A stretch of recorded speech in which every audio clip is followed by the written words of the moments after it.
సిద్ధెలలో నేను సిద్ధముగా చేసుకో రాజు రానయ్యున్నాడు.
రాహాబునందు బోయజును కనెను, బోయజు రూతునందు ఓబేదును కనెను. రూతు 3. క్రిస్మస్లో 3వ వ్యక్తి రూతు. ప్రియులారా, క్రిస్మస్ పండుగ అనగా 5 స్త్రీలు. 1 తామారు, 2 రాహాబు, 3 రూతమ్మ. మనకు బాగా తెలుసు, రూతు గురించి తెలియదే ఉంది. ప్రియులారా, క్రీస్తు యొక్క వంశావళిలో రూతు పేరు కూడా చేర్చబడింది. రూతు క్రీస్తు జననమునకు మూల స్త్రీ, మూల పురుషుడిలాగా మూల స్త్రీ.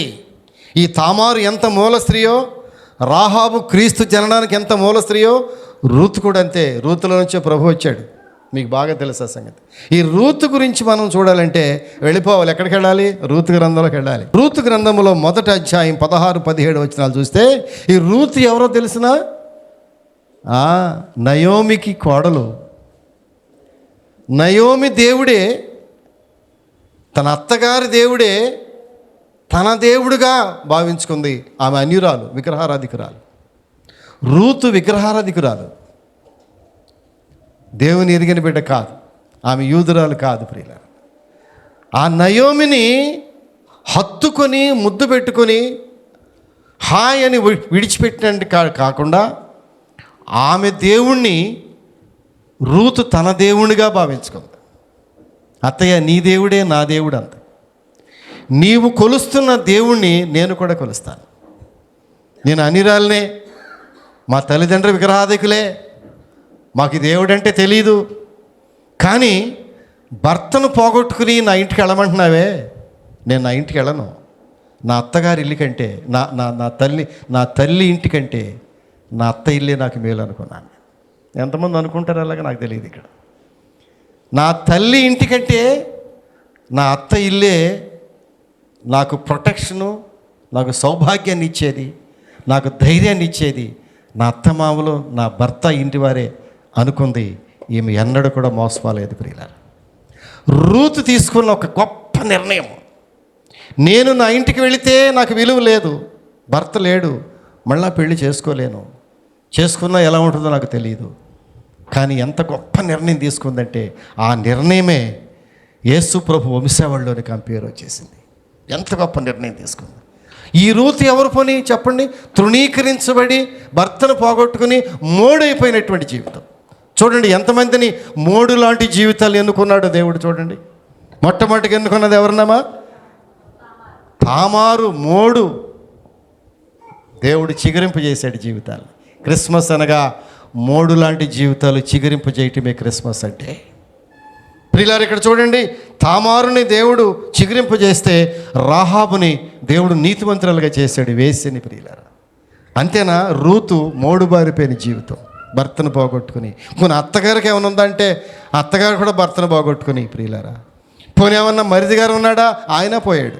తోడుకోళ్ళ పచ్చగా ఉందనుకుంటే ఆ తోడుకోళ్ళ కూడా మోడైపోయింది, తన జీవితం మోడైపోయింది, ముగ్గురు మోడైపోయారు. ఈ మోడు పారిపోయిన జీవితాలను దేవుడు క్యాచ్ చేశాడు. ఎంత గొప్ప దేవుడయా మన దేవుడమ్మా! మన దేవునికి ఉన్న ప్రేమ ఎంత గొప్పది. ఎక్కడ తృణీకరించబడి పాడైపోయిన జీవితాలు ఉన్నాయో ఆ జీవితాలను బాగు చేసే దేవుడు మన దేవుడు. ఎంత గొప్ప దేవుడు ప్రియుల. అలాంటి దేవుడు కాబట్టే ఈరోజు నీవు దేవుని మందిరములో పచ్చని ఒలీవ వృక్షములు ఎదుగుతున్నావు. నీవు పచ్చగా బ్రతుకుతున్నావు అంటే కారణం ఏంటి తెలిసినా? తృణీకరించబడిన వారిని ప్రేమించే దేవుడు కాబట్టి మన దేవుడు. మనం బ్రతుకుతున్నాం ప్రియులారా. నేను బ్రతుకుతున్నా, నా బిడ్డలు బ్రతుకుతున్నారు.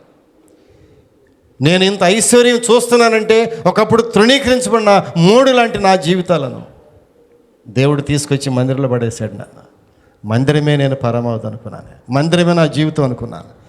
దేవుని యొక్క సన్నిధే నా జీవితానికి పరమావధిగా భావించాను నేను. దేవుడు ఎన్నడూ మమ్మల్ని విడిచిపెట్టలేదు, నా కుటుంబాన్ని విడిచిపెట్టలేదు దేవుడు. మేము ఎవరిని పట్టుకున్నాం తెలిసినా? నిజ రక్షకుడని దేవుని పట్టుకున్నాం మేము. ఆ దేవుడు ఎవరంతమంది తెలియదు మాకు. మా తల్లిదండ్రులు దేవుణ్ణి ఆరాధిస్తున్నా మేము ఎంతో తృణీకరించి దేవుణ్ణి, ఆ దేవుడు మాకు అక్కర్లేదు అనుకున్నవాడిని నేను. కానీ దేవుడు నన్ను మాత్రం తృణీకరించలేదు, పాపిని నన్ను పట్టుకొచ్చాడు దేవుడు. చూడండి ఈమెను ఎంత, రూతుని ఏం చేశాడు తెలిసిన? ఎందుకు రూతుని దేవుడు అంతగా కాపాడాడంటే తన అత్తగారు సేవిస్తున్న దేవుణ్ణి కావాలని కోరుకుందా ప్రియులారా. అత్తయ్య నీ దేవుడే నా దేవుడు. ఏముందో తెలిసిన? నా వెంబడి రావద్దు, నన్ను విడిచిపెట్టమని నన్ను బ్రతిమాలకు అనవద్దు అత్తయ్య, నీవు వెళ్ళు చోటుకి నేను వస్తాను అత్తయ్య, నీవు నివసించే చోటుని నేను కూడా ఉంటాను అత్తయ్య. 16వ వచనం, నీ జనమే నా జనం అత్తయ్య, నీ దేవుడే నా దేవుడు అత్తయ్య, నీవు మృతి పొందు చోట నేను చచ్చిపోతాను అత్తయ్య, నిన్ను ఎక్కడ పాతి పెడతారో నన్ను కూడా అక్కడే పాతి పెట్టినాయి అత్తయ్య. అత్తగారిని వేడుకుందామా, నేను మృతి పొందుతాను, నీవెక్కడ చనిపోతావో నేను అక్కడే చనిపోతాను, నన్ను కూడా అక్కడే పాతి పెట్టండి అత్తయ్య. ఒకటి గుర్తుపెట్టుకో, మరణము తప్ప మరి ఏదైనా నిన్ను నన్ను ప్రత్యేకిస్తే యెహోవా నాకు ఎంతైనా కీడు చేయను గాక. ఒకవేళ నిన్ను నన్ను వేరుపరిచేది ఏమైనా ఉంది ఈ లోకములు అంటే మరణం ఒక్కటే. ఆ మరణించే వరకు కూడా, ఈ శరీరాలు వేరు పడేంత వరకు కూడా మన ఇద్దరం కలిసే ఉంటాం అత్తయ్య. అబ్బా ఎంత చక్కని కోడలమ్మా, ఎంత ఆలోచన పర్రాలు, ఎంత లాంగ్ స్టాండింగ్ ఆలోచించింది, భవిష్యత్తును ఆలోచించింది. భవిష్యత్తు ఇక్కడే నాకుంది, ఎక్కడ లేదు. నా అత్తగారు దేవుని దగ్గర నాకు భవిష్యత్తు ఉంది అనుకుంది. అత్తగారితో జీవితాన్ని పెనవేసుకుంది. అంతే. దేవుడు విడిచిపెట్టాడా? విడిచిపెట్టలేదు ప్రియులారా. రూతుని విడిచిపెట్టలేదు. కానీ ఏమైందో తెలిసిన ప్రియులారా, 4వ అధ్యాయంలోకి వెళ్తే రూతు గ్రంథంలో 4వ అధ్యాయంలో ఒక మాట ఏముంటుందో తెలిసిన? 13వ వచనంలోకి వెళ్తే, కాబట్టి బోయజు రూతును పెండ్లి చేసుకొని ఆమె యొద్దకు పోయినప్పుడు యెహోవా ఆమె గర్భవతి ఎగినట్టు అనుగ్రహించి కనుక ఆమె కుమారునిక నేను. చప్పట్లు కొట్టొద్దు ఇప్పుడు అందరూ. క్రిస్మస్ అంటే ఇదేనామా? క్రిస్మస్కి ఆజ్యం ఇదే, క్రిస్మస్ పండగకు బేస్ ఇదే. రూతు బోయజు ద్వారా కుమారుని కంది. ఆ కుమారుడే ఏమని ఎవరు ఏ కుమారుడి కంద అక్కడ చెప్పాలి? ఏ కుమారుడి గంధం అక్కడ? రండి అక్కడికి. మళ్ళీ రూతునందు ఓబేదును కనెను. మోడు బారిపోయిన జీవితము, భర్త చనిపోయినటువంటి జీవితాలు, ఎవరు నానేవాళ్ళు ఎవరు లేరు. ప్రియులరా, భర్త ధర్మమును నిర్వహించేవాడు ఎవరు అక్కడ కానరాలేదు. ఒకే ఒక్క బంధువు కనబడ్డాడు. అత్తగారి మాట వింది, అమ్మా నువ్వు వెళ్ళి మన బంధువు దగ్గరికి వెళ్ళు, ఆమె నీ బంధువు ధర్మం జరిగిస్తాడు, నీవు దీవించబడతావు, నీ కడుపు పండుద్ది, ఒక బిడ్డను దేవుడు ఇస్తాడు, ఆ బిడ్డే మన జీవితాలకు రక్షణగా ఉంటాడు చెప్పి ఎప్పుడైతే అత్త మాట విందో, అత్త మాటకు విలువిచ్చింది. ప్రియుల, ఎవరు ఈ అత్త అంటే దేవుని బిడ్డ. ఒట్టిపోయినానికి విందా కోడలు? కోడళ్ళు చాలా జ్ఞానంగా ఉంటారు. కోడళ్ళు ఎవరి మాట వింది? ఏ అత్త మాట వింది? దేవుని బిడ్డ అయినటువంటి అత్త మాట వింది. ఈ అత్త మామూలు అత్త కాదు, ఈమె దేవునితో నడుస్తూ ఉంది, దేవుని ఆరాధిస్తుంది, నిజరక్షకుడైనటువంటి దేవుణ్ణి ఆరాధిస్తున్నటువంటి నా అత్తగారి మాట వింటే దేవుని మాట విన్నట్టే అనుకుంది. దేవుడు కూడా చూశాడు, ఓ అత్తను గౌరవిస్తుంది. అత్త యొక్క ప్రార్థన జీవితాన్ని గమనించింది. నా అత్త ప్రార్థన పర్రాలు, ఆమె దేవుని బిడ్డ, మారు మనసు పొందిన బిడ్డ, ఆమె మాటకు విలువిద్దాం అనుకుంది. ఒక మాట విందంతే, అత్తయ్య నీవేం చెప్తే అది వింటాను, ఓ పని చేయమ్మా, నీవు తలంటు స్నానం చేసి తైలం రాసుకుని వెళ్ళు, నా బంధువు ఒక ఆయన ఉన్నాడు, ఆయనే ఎవరక్కడ? బోయజు ఒక ఆయన ఉన్నాడు, మన రక్త సంబంధి, మన వంశోద్ధారకుడు, మన వంశానికి మూల పురుషుడు బోయజు ఉన్నాడే, వెళ్ళు, అక్కడ నీతో మాట్లాడతాడు బోయజు. ప్రియులరా, అతనికి దయ పుట్టింది కాబట్టి బోయజు రూతును పెండ్లి చేసుకొని, మోడు బారిపోయినటువంటి ఆ రూతుని పెండి చేసుకుని ప్రియులరా ఒక చక్కని బిడ్డను కన్నాడు. ప్రియులు మగ బిడ్డను కన్నాడు. ఆమె కుమారుని కనెను. 17వ వచనం చూడండి. అప్పుడు నయోమి ఆ బిడ్డను తీసుకుని కవిగిట నుంచుకొని వానికి దాదిగా ఉంది. ఆమె పొరుగు స్త్రీలు నయోమి కొరకు కుమారుడు పుట్టినని చెప్పి అతనికి ఓబేదు అని పేరు పెట్టింది. ఓబేదు ఎవరో తెలిసినా? దావీదునకు తండ్రి అయిన యెషయికి తండ్రి అతడు. దావీదుకు తాతగారు. దావీదు నుంచే క్రీస్తు ప్రభు వచ్చాడు. దావీదు కుమారుడా యేసు, నన్ను కరుణించమని కేకలు పెట్టాను. ఎవరు యేసు ప్రభు? దావీదు కుమారుడు. దావీదుకి తండ్రి ఎవరు? యెషయి. యెషయికి తండ్రి ఎవరు? ఓబేదు. ఓబేదుకు తండ్రి ఎవరు? ఓబేదుకు తండ్రి ఎవరు? ఎవరు ఇతను? బోయజు. ప్రియులారా, బోయజుని ఎవరిని చేసుకున్నారు? రూతుని చేసుకున్నాడు. ఆ రూతుకు పుట్టినవాడే క్రీస్తు ప్రభు. ప్రియులు చప్పట్లు కొట్టొద్దు ఇప్పుడు అందరూ. క్రీస్తు వంశావళిలో 5 స్త్రీలు కనబడతారు. అదే క్రిస్మస్ పండుగ. ముగిస్తున్నాను నేను. 5 స్త్రీలు కనబడతారు ప్రియులారా.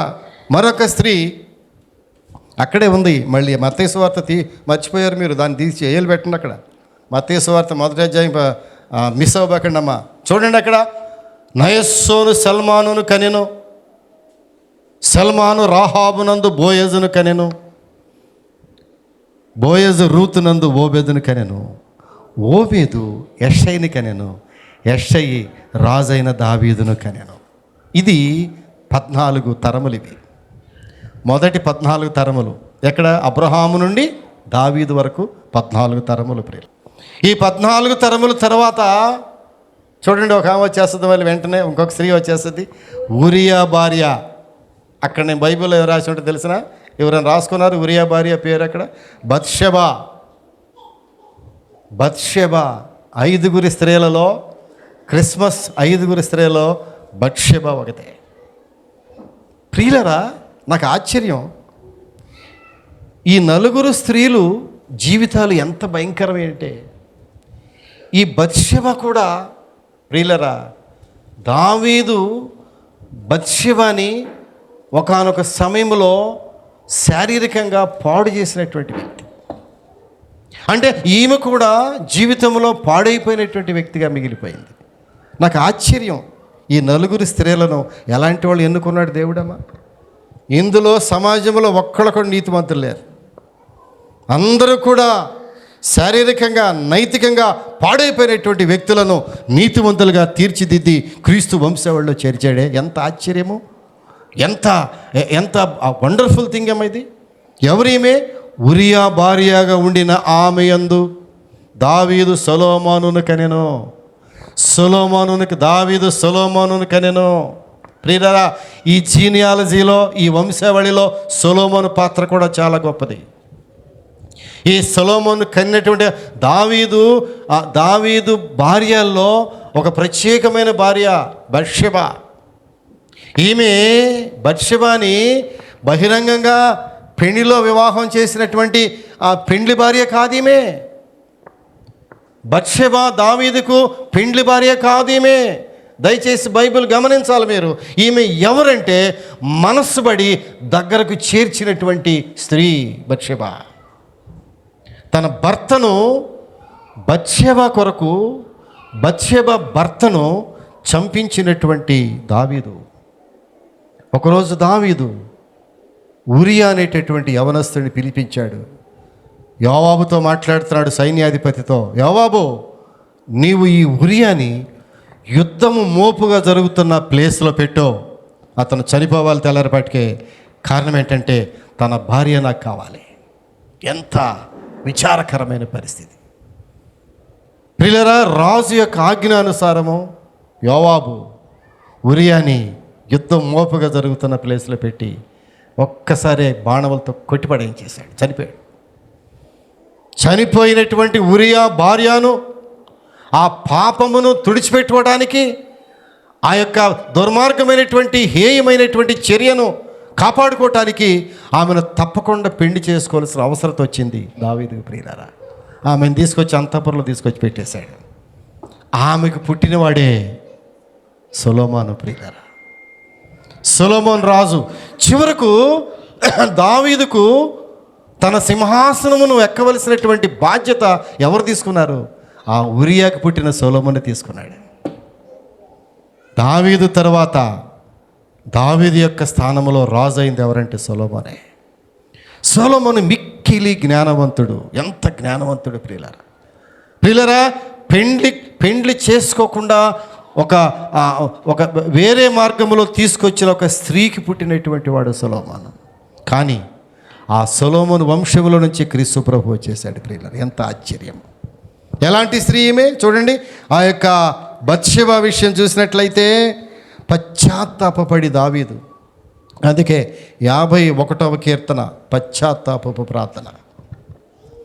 కీర్తన గ్రంథంలో 51వ కీర్తన తెలియని వాళ్ళు ఉన్నారు ఎవరైనా?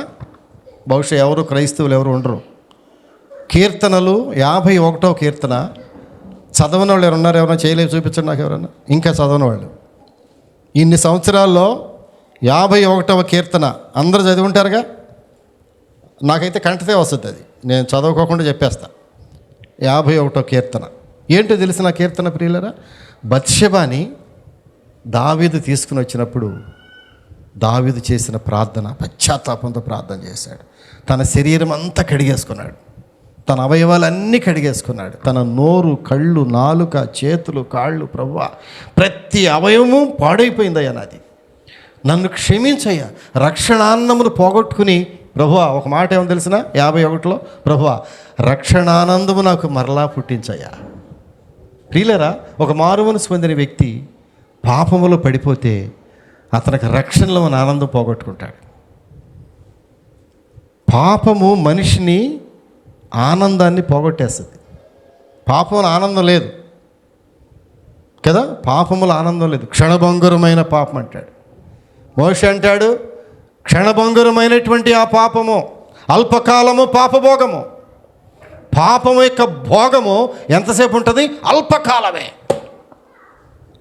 పాపం యొక్క భోగం అల్పకాలమే. సహోదరుడా, నువ్వెవరైనా సరే రాత్రి ఉదయకాల సమయంలో అల్పకాలము పాపభోగము. అందుకని దావీదు అన్నాడు, రక్షణానందము నాకు మరలా పుట్టించయ్యా. 51వ కీర్తన. ఇదిగో బత్షెబ గురించి మాట్లాడాడు. ఈ బత్షెబాకి పుట్టినవాడే సొలొమోను. ప్రియులారా, ఏమన్నాడు చూడండి. ఊరియా భార్యగా ఉండిన ఆమె యందు, మత్తయి సువార్త 1వ అధ్యాయానికి వచ్చేసేయండి. ఊరియా భార్యగా ఉండిన ఆమె యందు దావీదు సొలొమోనును కనెను. సొలొమోను రెహబామును కనెను. అక్కడి నుంచి వచ్చి వచ్చి వచ్చి వచ్చి వచ్చి ప్రియులారా, బత్షెబ పుట్టినటువంటి ఆ యొక్క సొలొమోనుకు తర్వాత నాతాను ప్రవక్త వచ్చి ఒక పేరు పెట్టాడు. ప్రియులరా, యెదిద్యా. సొలొమోనుకు మరొక పేరు యెదిద్యా. 2 సమూయేలు గ్రంథము 12వ అధ్యాయము 24-25 వచనాలు చదవండి. 2 సమూయేలు గ్రంథము 12వ అధ్యాయము 24-25. యెహోవా అతనిని ప్రేమించి నాతాను అను ప్రవక్తను పంపగా అతడు యెహోవా ఆజ్ఞను బట్టి యెదిద్యా అని అతనికి పేరు పెట్టెను. సొలొమోనుకు నాతాను పాస్టర్ గారు యెదిద్యా అని పేరు పెట్టాడు. ప్రియులరా, బత్షెబ అంటే ఏంటో తెలిసిన? ప్రమాణం వల్ల పుట్టినటువంటి కుమార్తె. ప్రియులరా, ఈ 4 స్త్రీల జీవితాలు చూస్తే ఆలోచించండి. 4 స్త్రీలు మాట్లాడుకున్నాం మనం ఇప్పుడు. ఎవరు? తామారు, రాహాబు, రూతు, బత్షెబ. ఈ 4 క్రిస్మస్కి మూల పురుషులు, మూల స్త్రీలు. ఇక్కడి నుంచే క్రీస్తు ప్రభు వచ్చాడు. చివరికి అక్కడ రాను 16వ వచనానికి వస్తే, 16 వచనానికి దిగిపోండి కిందకి. మత్తయి సువార్త 1:16లోకి వస్తే, యాకోబు మరియ భర్త అయిన యోసేపును కనెను, ఆమె యందు క్రీస్తు అనబడిన యేసు పుట్టెను. చప్పట్లు గట్టి కొట్టండి. ప్రియులరా, 42 తరములు, 3:14, 42 తరములు. అంటే అబ్రహాము నుంచి దావీదు వరకు 14 తరములు, దావీదు నుంచి 14 తరములు, బబులోను కొనుక్కుబడినటువంటి క్రీస్తు వరకు 14 తరములు, మొత్తం 42 తరముల్లో క్రీస్తు ప్రభు వచ్చేసాడు. ఇదే క్రిస్మస్ పండుగ. ప్రియులారా, క్రీస్తు ఏ తరములో? మరియా 42వ తరములో మరియ వచ్చేసింది. మరియా యాకోబు మరియ భర్త అయిన యోసేపును కనెను. మరియకు భర్త, క్రీస్తు ప్రభుకు తండ్రి కాదు, మరియకు భర్త. యోసేపు ఎవరు? క్రీస్తుకు తండ్రి కాదు, మరియకు భర్త. మరియ యోసేపు వివాహం చేసుకునే ముందు ఏమున్నదని, నిశ్చితార్థం అయిపోయింది కాబట్టి, ప్రధానం అయిపోయింది కాబట్టి భర్తగా చలామణి అయ్యాడు. కానీ క్రీస్తుకు తండ్రి మాత్రము కాదు. కానీ తండ్రి అని పిలిచాడు. మా నాన్న అన్నాడు, గౌరవార్థంగా తండ్రిగానే భావించాడు. ప్రియులారా, తండ్రి చెప్పి చేతల్లోనే పెరిగాడు సుమా 30 సంవత్సరాలు. ఇప్పుడు మరియా 5వ స్త్రీ. ఇక్కడ క్రీస్తుని భూమి మీదకు పంపించటానికి మరియను వాడుకున్నాడు దేవుడు. అంటే మరి ఎంత గొప్పదో మనం పెద్ద ప్రత్యేకంగా చెప్పక్కర్లేదు. ఆమె ఉత్తమురాలు, నీతిమంతురాలు, దయాప్రాప్తురాలు, స్త్రీలలో ఆశీర్వదించబడినటువంటి ఆమె అన్ని తరముల వారు ధన్యురాలు అంటాడు. మరియ ధన్యురాలు. అందుకే ఆమె దేవతామూర్తిగా కొలిశారు ఎంతోమంది. ఈ రోజుకి కొలుస్తున్నారు. ప్రియులారా, ఆమె గురించి ఒక్క మాట చెప్పుకుంటే ఈ ప్రసంగానికి ముగింపు వస్తుంది, లేకపోతే ముగింపు రాదు కదా. ఒక్క నిమిషం నాకు టైం ఇస్తే మీరు మరియ గురించి ఒక మాట చదువుకుని ముగించేద్దాం.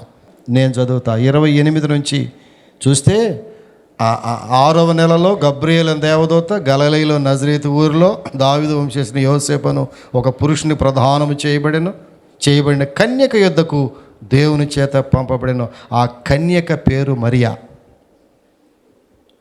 కదమ్మా. ఈ 4 స్త్రీలని చెప్పుకుని 5వ స్త్రీగా మరియ గురించి చెప్పుకోకపోతే మనకి కొంచెం వెళ్తుంటుంది, ఎక్కడో లోటు కనపడుద్ది. ఏమంతేనా? మరియ గురించి కూడా 2 ముక్కలు చెప్పనే ఉన్నాను, చదువుకుందాం. చూడండి, ఆ కన్యక పేరు మరియా. ఆ దూత లోపలికి వచ్చి ఆమెను చూచి, క్రిస్మస్ అంటే ఇదే. ఈ వాక్యం చదువుతుంటేనే మన వాళ్ళు అసలు ఎగిరిపోతారు. క్రిస్మస్ క్రిస్మస్ క్రిస్మస్ వచ్చేసింది అనుకుంటారు. ఇదిగో క్రిస్మస్ అంటే ఇదే. ఆ దూత లోపలికి వచ్చి ఆమెను చూచి, దయాప్రాప్తురాలా, నీకు శుభము, ప్రభువు నీకు తోడై ఉన్నాడని చెప్పాను. ఆమె మాటకు బహుగా తొందరపడి ఈ శుభవచనం ఏమిటో అని ఆలోచించుకొని చుండగా దూత, మరియా భయపడకుము, దేవుని వల్ల నీవు కృప పొందితివి. ఇదిగో నీవు గర్భము ధరించి కుమారుని కని ఆయనకి యేసు అని పేరు పెట్టును. ఆయన గొప్పవాడై సర్వోన్నతుని కుమారుడు అనబడును. ప్రభు అయిన దేవుడు ఆయన తండ్రి అయిన దావీదు సింహాసనమును ఆయనకిచ్చును. ఆయన యాకోబు వంశస్థులు యుగయుగములు ఏలును. ఆయన రాజ్యము అంతము లేనిదై ఉండునని ఆమెతో చెప్పాను. ప్రియులరా, ఈ విధంగా మరియను దేవుడు ఎన్నుకున్నాడు. మరియ ఎవరు అని ఒక్కసారి ఆలోచించు. పేదరాలు. ఆస్తిపాస్తులు ఏమైనా ఉన్నాయమ్మా? ఏమైనా చర్చి లీడర్ ఆమె ఏమన్నా? మరి కార్పొరేటర్ గాను మినిస్టర్ గాను ఏమైనా ఉందా? ఏమన్నా? కనీసం బట్టలు కట్టుకోవటానికి కనీసం మంచి బట్టలు కూడా లేని పరిస్థితి. చాలా బీదరాలు, ఒక బీద కుటుంబంలో జన్మించిన ఆమె. కానీ ఎందుకు ఆ యొక్క బీదరాలను దేవుడు ఎన్నుకున్నాడో నాకు ఇప్పుడు అర్థం కాదు. కోటాను మంది స్త్రీలు ప్రపంచంలో ఉండగా, ఎన్ని దేశస్తులు ప్రపంచంలో ఉండగా, ఇంతమంది మిలియన్ల కొద్ది స్త్రీలు ప్రపంచంలో ఉండగా ఒక్క మరియనే దేవుడు ఎన్నుకున్నాడే. అందుకే ప్రభు ఆయన కృప నీ మీదకి వచ్చిందంటాడు. ఏమన్నాడు తెలిసిన? అందుకు మరి అంటది, నేను పురుషుని ఎరగిన దాన్నే. ఇది ఎలాగ జరుగునంటే అప్పుడు అంటాడమ్మా, వెరీ ఇంపార్టెంట్ స్టేట్మెంట్, పరిశుద్ధాత్మ నీ మీదకి వచ్చును, సర్వోన్నతుని శక్తి నిన్ను కమ్ముకొనును. పరిశుద్ధాత్మ మరి మీదకి దిగినప్పుడు సర్వోన్నతుని శక్తి ఆమెను కమ్ముకుంది. మరీని ప్రియులరా, ఆమె అంటుంది, నేను పురుషుని ఎరగిన దాన్నే, ఇది నాకు ఎలాగ జరుగును? ఆశ్చర్యపడింది. చిన్న పిల్ల, అపశుభం తెలియనటువంటి పిల్ల ఒకరోజు సాక్షాత్తు సడన్గా వచ్చేసి ఆ దేవునికి దోత దయాప్రాప్తురాలు అనగానే చూసి కంగారు పడిపోయింది. ఈ వెలుతురు ఏంటి, లైటింగ్ ఏంటి, పరిస్థితి ఏంటి? అమ్మో నువ్వు ఎవరు? నేను దేవుని దోతనమ్మా, నా పేరు గాబ్రియేలు, నేను దేవుని దగ్గర డైరెక్ట్గా పరలోకం నుంచి వచ్చేసానమ్మా. ఏం చెప్తారయ్యా అప్పుడు నాకు మీరు? ఏమీ లేదు, నువ్వు గర్భవతి అవుతున్నావు. అమ్మో ఇది ఎలాగ జరుగును? మొన్నేగా ప్రధానమైంది. మా మా మా యేసేపు గారితో ప్రధానం అయిన తర్వాత మాట్లాడుకోరు. ఇప్పుడు నిశ్చితార్థం అయిన తర్వాత అమ్మ అన్ని ఫోన్లే. ఏమంది ఈమె? నేను పురుషుని ఎరగని దాన్ని, ఇది నాకు ఎలాగ జరుగునయా?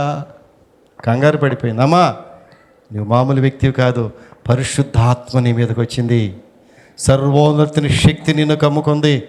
ఇక చూడు పరిస్థితి ఎట్టదంటే, పుట్టబో శిష్యు ఎవరు అనుకుంటున్నావు? ఆయన పరిశుద్ధుడు. ఒక పరిశుద్ధునికి, రక్షకునికి నీవు జననమిస్తున్నావు నీ కడుపులో నుంచి. నీవెంత ఉత్తమురాలు ప్రియులారా. ముగిస్తున్నాను నేను ప్రియులారా. ఈ క్రిస్మస్ సందేశంలో దాని బ్యాక్ను ఉన్నటువంటి 5 స్త్రీలు మనకు కనిపిస్తున్నారు. ఈ 5 స్త్రీలే క్రిస్మస్కు నాంది. క్రిస్మస్ ఈ 5 స్త్రీలు లేకపోతే క్రిస్మస్ లేదు. ఎవరు? మొట్టమొదటిగా చెప్పండి, తామారు అనేటటువంటి స్త్రీ. రెండవదిగా రాహాబ్ అనేటటువంటి స్త్రీ. మూడవది రూతు. నాలుగవది బత్షెబా, ఉరియా భార్య. ఐదవది మనందరికీ తెలిసినటువంటి మరియ. ప్రియులారా, ఈ 5 జీవితాలు చూస్తే 5 తృణీకరించబడిన వారే, సమాజంలో పెద్ద ప్రాముఖ్యత లేని వారే, బలహీనులే. తెలుసా దేవుడు ఎవరిని వాడుకుంటాడంటే బలహీనులను దేవుడు వాడుకుంటాడు. మీలో చాలామంది అనుకుంటారు, మాకు పెద్దగా విద్యాభ్యాసం లేదయ్యా, మమ్మల్ని దేవుడు ఏం వాడుకుంటాడని. 30 ఏళ్ళు కూర్చున్నావు నువ్వు. 30 సంవత్సరాలు ఎందుకు కూర్చున్నావంటే, నాకు విద్య లేదు, మాట్లాడలేను, నాకు ఇంగ్లీష్ రాదు. ఇంగ్లీష్ వచ్చిన వాళ్ళందరూ దేవుని సేవ చేస్తున్నారమ్మా. ఎంఏలు చదివి బీటెక్ చదివి అందరూ దేవుని సేవ చేస్తున్నారా? జ్ఞానులైన వారిని సిగ్గుపరచుటకు వెర్రి వారిని దేవుడు ఏర్పాటు చేసుకున్నావు. చప్పట్లు కొట్టాలి అందరూ. వెర్రి వారిని దేవుడు ఏర్పాటు చేసుకున్నావు. నీ విద్య లేకపోయినా, మాటలు రాకపోయినా, మోషేవలే నెత్తివాడివైనా, ఏమి భాష రాకపోయినా, అక్షరజ్ఞానం లేకపోయినా, బైబిల్ చదవలేకపోయినా దేవుడు నేను వాడుకుంటాడు. దేవుడు వాడుకునే పాత్రగా చేస్తాడు నేను. పేతురు అక్షర జ్ఞానము లేని పేతురు ప్రియులారా, అతడు వస్త్రపు చెంగు ముట్టగానే మనుషులు చనిపోయి తిరిగి లేచారు ప్రియులారా.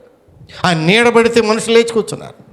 ప్రియులారా, నీకు ఏమీ లేకపోయినా దేవునికి హస్తము నీకు తోడుగా ఉంటుంది. అతి సామాన్యమైన 5 స్త్రీలు క్రిస్మస్కు నాంది పలికారు. ప్రార్థన చేసుకుందామా? ఒక్క నిమిషం తలలు వంచుతావా? ఒక్క నిమిషం ప్రార్థన చేసుకుందామా?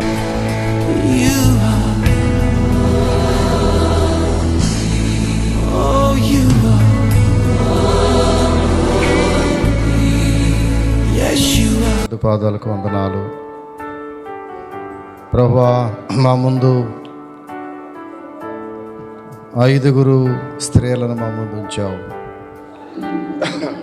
ప్రభువా. తామారు, రాహాబు, రూతు, బత్షెబా, మరియా, ఈ 5 స్త్రీలు తండ్రి క్రీస్తు ప్రభు యొక్క వంశావళిలో ఒక ప్రాముఖ్యమైన స్థానాన్ని ఇచ్చావు. ఒకప్పుడు వారి జీవితాలు చూస్తే ఎంత తృణీకరించబడిన జీవితాలు, ఏమాత్రము కూడా ప్రభువా గౌరవం లేనటువంటి జీవితాలు. అలాంటి వారిని ఎన్నుకున్నావు. అలాంటి వారి కడుపులో నుంచి నీవు వచ్చావు. నువ్వెంత గొప్ప దేవుడు, ఎంతగా తగ్గించుకున్నావు. పరలోక రాజ్యములో రాజాదిరాజుగా ఉండే నీవు రాజులకు రాజువు, ప్రభువులకు ప్రభుడవు. ప్రభువా, ఒక దీనురాలు యొక్క గర్భములో జన్మించావు. ఎంత గొప్ప దేవుడు.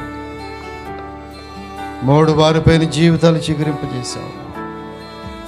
ప్రభువా, ఇక్కడ మా సహవాసములో ఎంతమంది 3 వారిపైన జీవితాలు, వారందరినీ ప్రభువా ఈనాడు ఉన్నతమైన స్థితిలో అన్ని విధాలుగా ఆదరించి నిలబెట్టి కాపాడుతున్నావు. నీకు వందనాలు.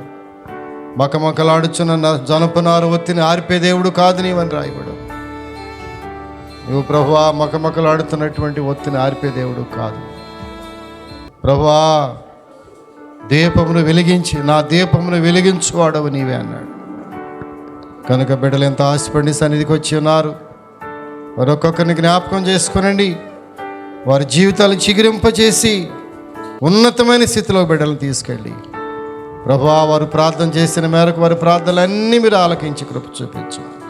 ఈ వాక్యానికి ముద్ర వేసి కృప చూపించమని యేసు నామమున అడుగుచున్నాము తండ్రి. ఆమేన్, ఆమేన్.